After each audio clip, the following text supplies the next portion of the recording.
ẹ̀yin tèmi lórí ọ̀rọ̀ ìlú Ọ̀yọ́ yìí náà ni o bàbá Adebayo tún ti jáde o pẹ̀lú àwọn ìran tó lágbára lórí ọ̀rọ̀ ilẹ̀ Yorùbá wọ́n ní kò ń ṣe pé ilẹ̀ Yorùbá ní wàhálà kankan wọ́n ní àwọn ọba yìí àwọn náà ní wàhálà wà ní ilẹ̀ Yorùbá àti gbogbo àwọn stéètì láti bí Ọ̀yọ́ dé Ìlọrin àwọn tán máa ní ṣe yẹn wọ́n ní àwọn gangan ní wọ́n ń dá rúgúdù sílẹ̀ ní ilẹ̀ Yorùbá bàbá yìí ní kó gbàdúrà o kí ìlú Ìbàdàn gan kó má bàa dàrú láàrin oṣù yìí sí oṣù tó ń bọ̀ wọ́n dẹ̀ ní gọ́vnà Mákindé wọ́n lẹ̀ láàánú rárá o wọ́n nítorí àwọn ọmọ tí wọ́n wà ní ìgbèkùn yìí ó ti lọ bí 50 something days gbé ìgbésẹ̀ láti tú wọ́n lẹ̀ wọ́n ní àwọn tó tún fẹ́ tú wọ́n lẹ̀ gan tó tún wọnú gbó yẹn gan ẹ̀tún ń takùn wọn wọ́n ní ẹ̀tún gbé ìgbésẹ̀ láti káńsù ìlú ẹkùn wọ́n dẹ̀ nínú Ọ̀yọ́ yẹn gangan nínú igbó Ọ̀yọ́ forest yìí wọ́n lóríṣiríṣi ló ń wà nínú igbó yìí tí wọ́n ti extract oríṣiríṣi lithium nínú igbó yìí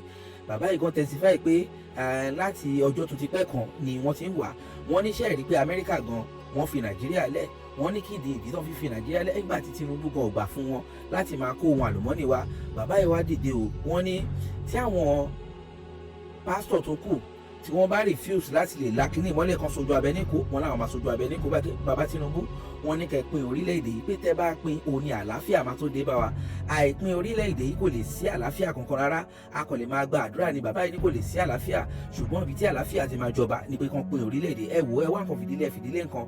This is CROSSBLOGXTV. Don't forget to subscribe, like and share. ẹ jẹ́ ká gbọ́ ẹ̀kúnrẹ́rẹ́ prophecy ìlẹ́nu bàbá Adebayo torí kò sí nǹkan tí bàbá yìí bá sọ tí ò kí ń wá sí ìmúṣẹ ẹ jẹ́ àjọgbọ́. Please, let's pray this prayer with unity. Every evil counsel in Oyo State,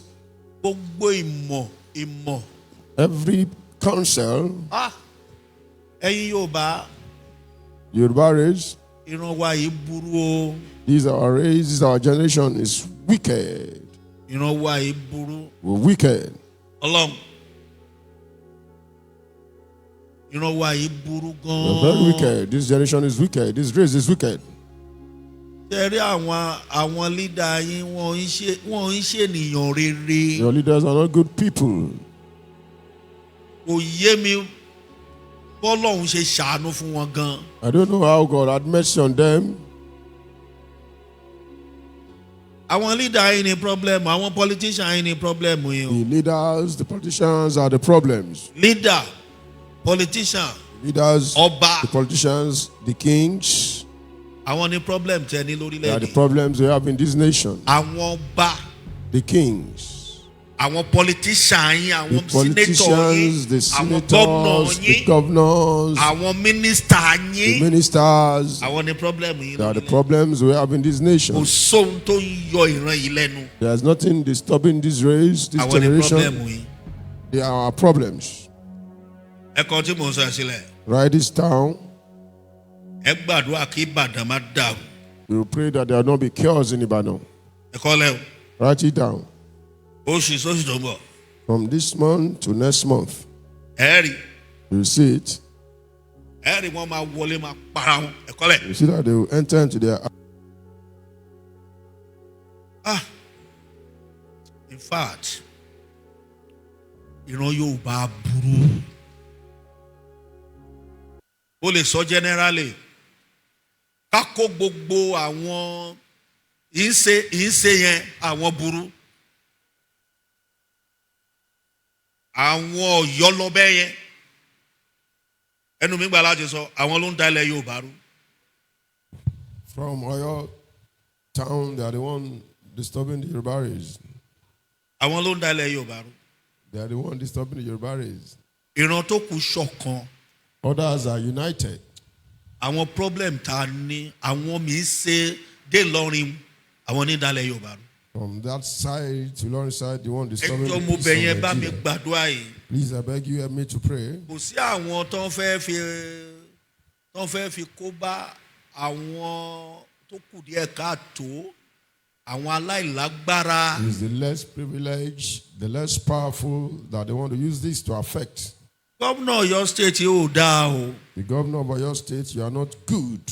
Ó dá ìwọ governor of your state. You governor of your state, you are not good. Ó kì í ṣe èèyàn rí. You are not a good person. Ó ń ṣaláìláàánú. You are not a merciful person. ó láàánú. You're not merciful.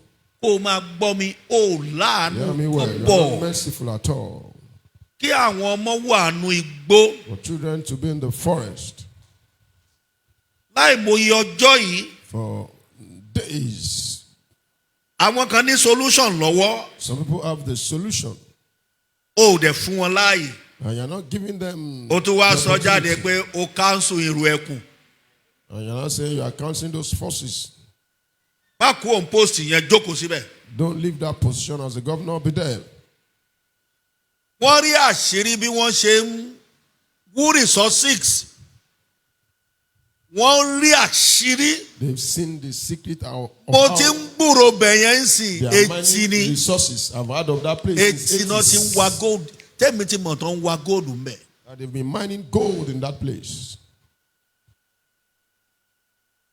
Tinubu, èmi ò mọ̀ ẹ́ rí o, I'm not your family. Tinubu, I don't know you. O try. You tried. Ẹ fẹ́ mọ ìdí táwọn àwọn Amẹ́ríkà fi sá lọ. You know where Americans left? Kò gbà fún wọn ní. He did not allow them. Wọ́n fẹ́ jókòó ti lithium yìí. They want to sit down with our lithiums and take charge. Kò gbà fún wọn. He did not agree. Tinubu, Tinubu, I will continue to say it to you. Mama sọ Divide orílẹ̀-èdè. kí orílẹ̀-èdè yìí. Báwọn wòlíì ò bá lè sọ ẹnu mi gbà láti If sọ. other prophets cannot say it, I can say it. Ó gbìyànjú o. You tried. Pín orílẹ̀-èdè yìí. Divide this nation.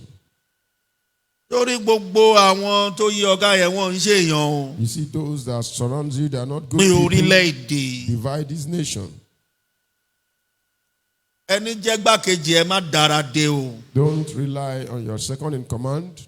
Má dára dé nìkẹ́ni o. Don't rely on anyone. Bó bá possible gan-an. If it is possible, Máa fa àwọn ọmọ ìyá rẹ ṣe security.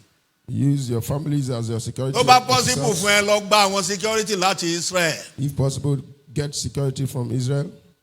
Wàá mọ̀ pé òótọ́ ọ̀rọ̀ làwa ń sọ o. You know we are telling you the truth. Ẹ má lọ bí mídíà yẹn o. Ẹ má nìkan káńsù ọ̀rọ̀ tí mò ń sọ o. Ẹ̀yin kan náà ṣàfẹ́ gbé ṣe bẹ́ẹ̀ mi ni. Èmi náà máa gbé. Wọ́n máa ń lọ bẹ̀ á tún jáde. Ẹ mọ ohun tó ń ṣẹlẹ̀. You don't know what's happening. Ó ń wo ẹ̀yin kan tẹ́ ṣe kùrúgúdú síwájú lẹ́ẹ̀kan nínú gbogbo èjì oṣù tó ń gbọ́mọ oṣù lóyún èmi ò bí wá o. Ó dẹ̀ ti bí kan ti bí méjì ti bí mẹ́ta. Wọ́n pọmọjọ bí eku ẹ̀dá kò dẹ̀ sí nǹkan tẹ́ ẹ fẹ́ fi tọ́jú wọn. Ẹ̀yin dẹ̀kẹ̀ rí ẹ̀ ronú láti move. Ẹ ní orílẹ̀-èdè ò dá orílẹ̀-èdè ò dá. A ní ó lọ ṣe máa wá wàá mọ̀ pé orílẹ̀-èdè yìí dá. Lọ ṣe máa wá. You know that this country is good. Wàá mọ̀ pé orílẹ̀-èdè dá. Kò sóhun tó ṣe orílẹ̀-èdè. Nothing is wrong Àwa with ní this nǹkan ń country. ṣe. You are the one that something is wrong with. Orílẹ̀-èdè ti gba àwòsàn látọwọ́ Ọlọ́run. The nation Láti has gba received ìwáṣẹ̀. healing from God, Àwa from gangan- foundation. We àwa are the gangan ní one ìnira. that something is wrong La with. ní wàrà wa lára. We are the one making life difficult for ourselves. Gbogbo iná èèyàn mi ò tiẹ̀ jí sòrò. Ojú òkè ń tì ẹ̀ ṣe kù bọ̀bọ̀bọ̀. O ti bí méjì. O ti tó. O ti bí mẹ́ta. Mo ń sọ ẹnìkan nu ṣọ́ọ̀ṣì. Ó ń sọ fún mi pé ó lóun máa lóyún sí i. Ó sì ti bí mẹ́ta. Ó wá bá mi ní. Ó ní bàbá máa lóyún sí i. Ó lóyún yẹn Ọlọ́run ṣe èmi òkú báyọ̀ sọmọ lórúkọ àwọn pásọ wòlíì sọmọ lórúkọ àwọn pásọ ní sọmọ lórúkọ. Bó lóyún yẹn ọ̀rọ̀ tí ó gbọ́ lẹ́nu mi kò wálé ní mo ti máa ń sọ ọ̀rọ̀ tí ó gbọ́ lẹ́nu mi kò ní láìkí ẹ̀ láéláé. Àló wá bá mi. He came to meet me. Ó ní bàbá She said, Father, ó ń lóyún sí i. that she will be pregnant. Ọ̀rọ̀ fẹ́ jábọ́ lọ́jọ́ ẹ̀ mo dé mọ́. Nínú gbogbo ilé In all ó mọ̀ pé this, ẹ̀yin kan ní ìdí ọmọ Ọlọ́run máa fún yín. Amen. Mi ò sọ ẹ̀yin tẹ́ ẹ ti bímọ o. Ẹ̀yin tẹ́ ẹ ti bímọ yẹn èyí tó bá yẹ kọ́ Ọlọ́run fún yín kó fún àwọn tí ò tí ì bímọ. Amen. Bẹ̀wọ̀ tó ti bímọ mẹ́ta. You've already had 3 children. Ẹ̀yin bàbá ẹ̀ máa ṣọ́ra ara yín. Ẹ ronú. Wo ìwọ náà wò ìyàwó ẹ̀ ó ń sọra ìwọ ń pẹlẹbẹ. ó mọ̀ pé ronú ni ẹ̀ ń rẹ́rìn tàbí ó tọ́ mo dẹ̀ ń bá yín sọ o wòra tó bá délé lọ wòra ẹnu glass má wòra ẹnu glass mọ́tò ò ní rí dáadáa. ìwọ tó ti bí mẹ́ta méjì yẹn. You already had 2, you had 3. tó ti bí mẹ́ta tó ti bí méjì. tó bá tún fẹ́ ẹ̀kẹrin sí ọlọ́run ò ní fún ẹ o. Àmín. àwọn tí ó ti bí yẹn lọ́lọ́run máa fún. Àmín. àwọn pé jẹ́ ọmọ kan wà mí ọmọ mi kan wà mí kò sí mi. àbọ̀ ọmọ mi lè lo bí. o ti fẹ́ yàwó ẹyọ kan o sì lè bẹ́ ẹyọ kan sí.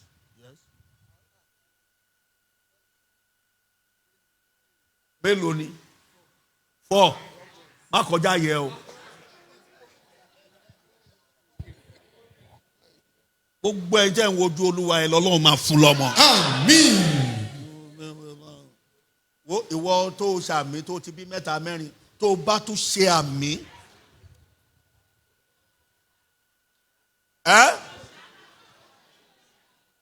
kí lẹ wí? ẹ bá wọn ṣàmì kí ló kàn yín? wọ́n lẹ́nu láti ṣàmì kò kàn yín. níbi táyé lè dé. Where the world is getting to. níbi táyé lè dé. Where the world has gotten to. ẹnìyàn ò wá ká ló wá màá mú jáde láàrin sáré bẹ́ẹ̀ ni máa ń jókòó sí. ó ní bàbá màá sì tún fi kan sí. mo wo báyìí mo mérí. I looked at her and I shake my head. ẹ̀dẹ̀ wá wo. Look at it. ọkọ ẹ̀ ya pò kí gan. The husband is something else. mẹ́ta tó bí yẹn gan òun ló fi dá. Even the 3 she had, she's the one taking care of them. òun ní tọ́jú mi lè parọ́ òun ní tọ́jú ọmọ. She's the one taking care of those 3. a fẹ́ gbàdúrà. We want to pray. gbogbo àwọn ogun Fúlàní. All the battles of the Fulanis. àti Tọ́jí Bello àti Sultan àti Tọ́jí gbogbo wọn. Bello and Sultan and whosoever is behind them. ète tí wọ́n fẹ́ gbé ìgbésẹ̀ burúkú tó fẹ́ All gbé. their plans, all their counsel, all their motives. fi ète àti àbá wọn ṣekú pa wọ́n. Use their plan, their motives to destroy them, to kill ó them. yá ẹ pé Jésù ẹ gbàdúrà bẹ́ẹ̀. ẹ gbà dáadáa.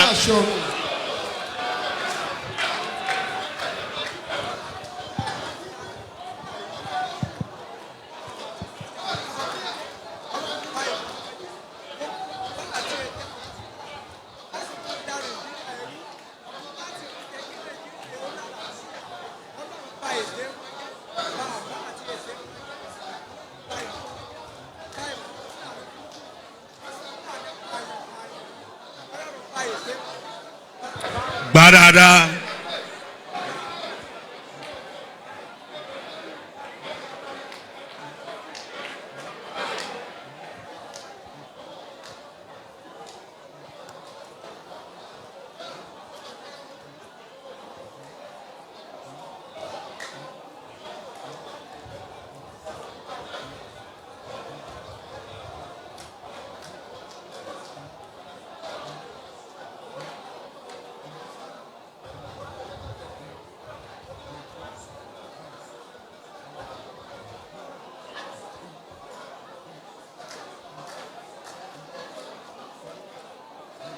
Sàmì Jésù Kristi náà Olúwa wa. In Jesus' name, our Lord.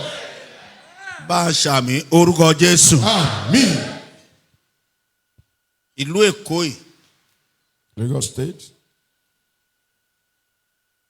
Ìlú Ògùn. Ogun State. Ìlú Ọ̀ṣun. Osun State. Ìlú Ọ̀yọ́. Oyo State. Ìlú Kwara. Kwara State.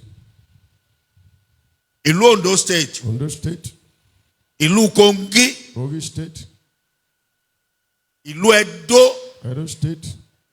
Mo rán àṣẹ jáde. I set forth authority. Gbogbo ìgbésẹ̀ àwọn Fúlàní. Every plans, every motive. Ọlọ́run ẹ̀mí mímọ́ tàṣẹ tàṣẹ. Spirit with authority. Ó yá fi ṣekú pa wọ́n. Amen.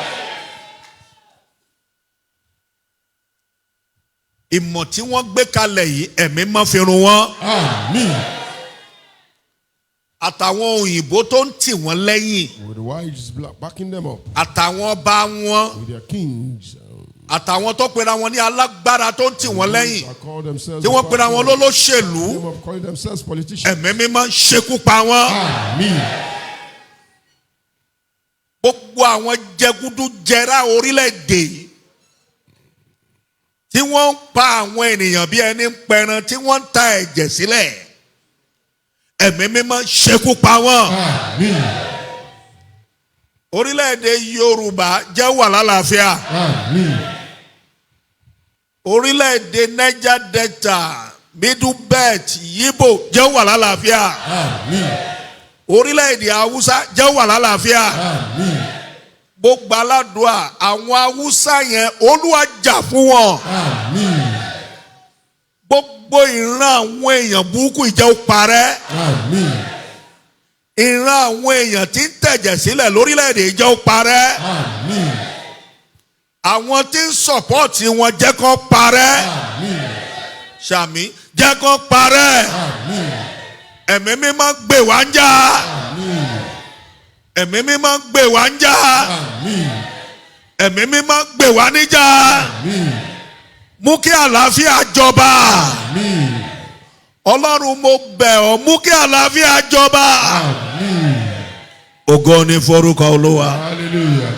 Jésù Kristi Olúwa wa. Àmín. Àmín. Àmín lórúkọ. Gbé o.